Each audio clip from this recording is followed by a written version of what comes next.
Hi guys, so welcome to Law Studios again.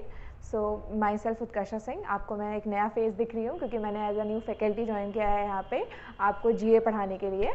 तो मैं आज एक नोटिफिकेशन लेके आई हूँ क्योंकि कोई भी एग्ज़ाम्स का जब तक डेट नहीं आती है तब तक बच्चों को पढ़ने का मन नहीं करता। आई नो, मैं भी एक स्टूडेंट रही हूँ, तो इसीलिए मैं आज आपको बताने आ रही हूँ एक नोटिफिकेशन के बारे में जो कि सारे ग्रेजुएट्स के लिए है और जो लास्ट ईयर के बच्चे हैं उनके लिए भी है।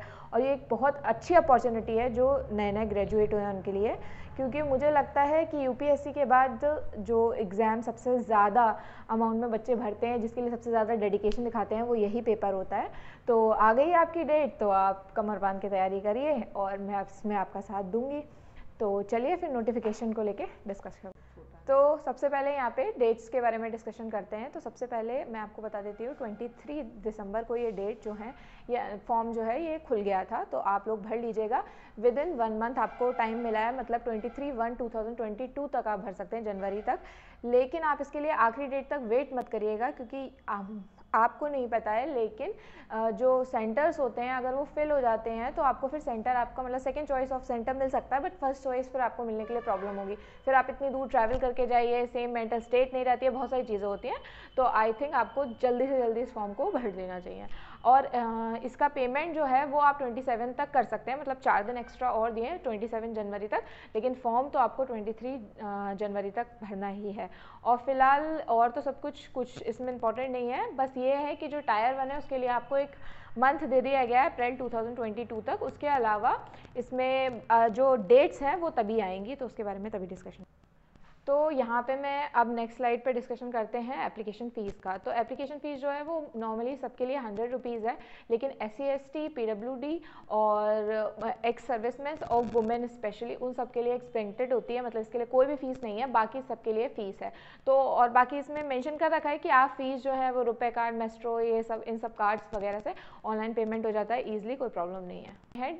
इनके एज क्राइटेरिया के बारे में, तो कुछ इसमें जो पोस्ट हैं उनके लिए इसमें मतलब जैसे मैं आपको ये बता देती हूँ कि अलग अलग पोस्ट होती हैं। तो कुछ पोस्ट के लिए यहाँ पे दे रखा है एज 27 तक, कुछ के लिए 30 और कुछ के लिए 32।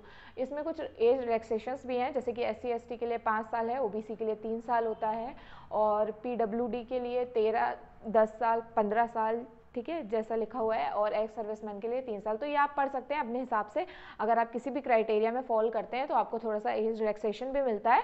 और उसके अलावा बाकी नॉर्मली वही है, 27, 30 और 32 है नॉर्मल एज। अब मैं यहाँ पे डिस्कशन करती हूँ एक ओवरऑल स्कीम क्या रहती है पेपर की। तो सबसे पहला, इसके अंदर 4 टायर होते हैं। तो जो टायर 1 होता है वो कंप्यूटर बेस्ड MCQ टेस्ट होता है। टायर 2 होता है वो भी एक कंप्यूटर बेस्ड MCQ क्वेश्चंस होता है। टायर 3 जो होता है वो पेन एंड पेपर मोड में होता है, डिस्क्रिप्टिव होता है। उसके बाद जो चौथा होता है वो कंप्यूटर प्रोफिशिएंसी टेस्ट और डाटा एंट्री टेस्ट होता है, जो अलग अलग पोस्ट के लिए अलग अलग ही एप्लीकेबल है, ये ज़रूरी नहीं है हर पोस्ट के लिए देना। उसके अलावा आप ये समझ सकते हैं, तो आपका SSC CGL जो है वो 4 टायर में एग्ज़ाम आपका है। और इसके बारे में और डिस्कशन करते हैं आगे जाके कि इसमें क्या क्या आता है, क्या क्या सब्जेक्ट्स हैं, वो मैं अभी। तो सबसे पहले मैं टायर 1 को डिस्कशन करती हूँ। टायर 1 में जो होते हैं वो 4 सेक्शन होते हैं। तो ऐसा नहीं है इसमें बैंक की तरह कि कोई सेक्शनल कट ऑफ है इसके अंदर, या सेक्शनल टाइम का कट ऑफ है, ऐसा कुछ नहीं है। ये आपको 1 घंटा मिलेगा, आप कोई भी सेक्शन पहले स्टार्ट कर सकते हैं और कोई भी सेक्शन पहले खत्म कर सकते हैं। जो टायर 1 है इसमें 4 जो सेक्शन है वो है रीजनिंग, 25 क्वेश्चन 50 मार्क्स, मतलब एक क्वेश्चन 2 मार्क्स का। General awareness 25 question 50 marks, quantitative aptitude यानी कि maths 25 question 50 marks, English comprehension यानी कि इंग्लिश 25 क्वेश्चन 50 मार्क्स। 1 घंटे का पूरा टेस्ट है और आपको इसको कंप्लीट करना है, MCQ फॉर्म में होगा। अब है ये पेपर 2 यानी कि टायर 2। टायर 2 में 4 पेपर होते हैं। पेपर 1 पेपर 2 देना सबको कंपलसरी है। पेपर 3 और पेपर 4 कुछ पोस्ट के लिए एप्लीकेबल होता है। तो पेपर 1 में जो है वो है कॉम्पिटिटिव एबिलिटीज़ यानी कि मैथ्स। तो इसके अंदर 100 क्वेश्चन है, 200 मार्क्स, वही एक क्वेश्चन 2 मार्क, और 2 घंटे का ये पेपर होता है। इसके अलावा जो इंग्लिश है ये 200 क्वेश्चन है और 200 मार्क्स का है। स्टैटिक और जो जनरल स्टडीज़ नीचे लिख रखा है paper 3, paper 4 finance and economics, ये ज़रूरी नहीं है देना, ये हर किसी के लिए नहीं है। जैसे कि स्टैटिकल ऑफिसर के लिए जो है उनको स्टैटिक्स का पेपर देना होता है, या फाइनेंस इकोनॉमिक्स वाला जो ज़्यादातर ऑडिटर्स के लिए है। तो आप अपनी पोस्ट प्रेफरेंस के हिसाब से देख सकते हैं कि आपको एक पेपर देना है, दोनों पेपर देने हैं, दिस इज़ अब डिपेंड ऑन यू ओनली। और बाकी पेपर 1 पेपर 2 जो है वो सबके लिए होता है देना।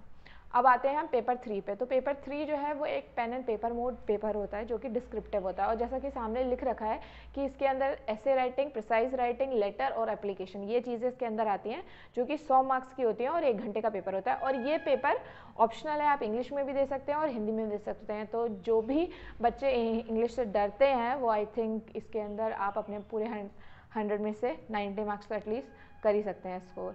इसके बाद आता है टायर 4। टायर 4 में जो होता है वो यही कंप्यूटर प्रोफिशिएंसी टेस्ट और डाटा एंट्री स्पीड टेस्ट होता है। ये हर पोस्ट के लिए अगेन नहीं होता है, ये कुछ एप्लीकेबल पोस्ट के लिए है।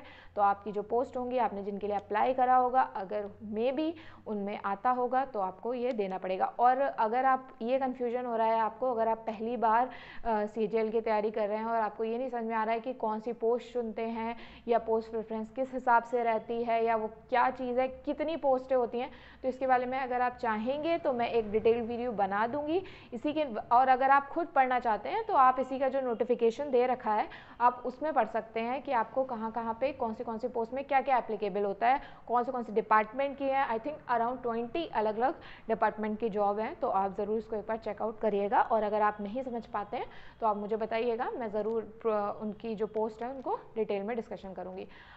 तो हाय अगेन, मैं फिर से आ गई हूँ आपकी स्क्रीन पे। तो यहाँ पे ख़त्म होता है हमारा नोटिफिकेशन। एक ओवरऑल आपको मैंने बता दिया है। अगर आपको किसी भी पार्ट में कोई भी कन्फ्यूजन होता है तो आप बताइएगा, मैं उस बात के लिए डिटेल में आपको हेल्प कर सकती हूँ। बाकी उसके अलावा हम लोग कुछ क्लासेस के बारे में भी मतलब डिस्कशन कर रहे हैं, मे बी बहुत ही जल्दी। मैं अभी कोई कमिटमेंट नहीं कर रही हूँ, कम्युनिटी पोस्ट पे पोस्ट हो जाएगा उसके बारे में, क्या क्लासेस रहेंगे, कैसे रहेंगे। बट हाँ, मंडे से कुछ क्लासेस होने वाले हैं जिनमें हम आपको मदद करेंगे और GA का जो सिलेबस है उसको डिस्कशन करा जाएगा पूरा डिटेल में कि क्या क्या आता है, क्या क्या पार्ट होता है, क्या क्या चाहिए, तो ज़रूर बताएंगे। बाकी अगर आपको कोई बुक्स पूछना होगा कि आपको कौन सी बुक से ये तैयारी हो सकती है, तो ये सब भी हम आपकी हेल्प कर सकते हैं। आप जैसा बताएंगे, जैसा आपको कन्फ्यूजन रहता है वैसा आप पूछिएगा, हम आपको बताएंगे। चलिए फिर मिलते हैं। Thank you.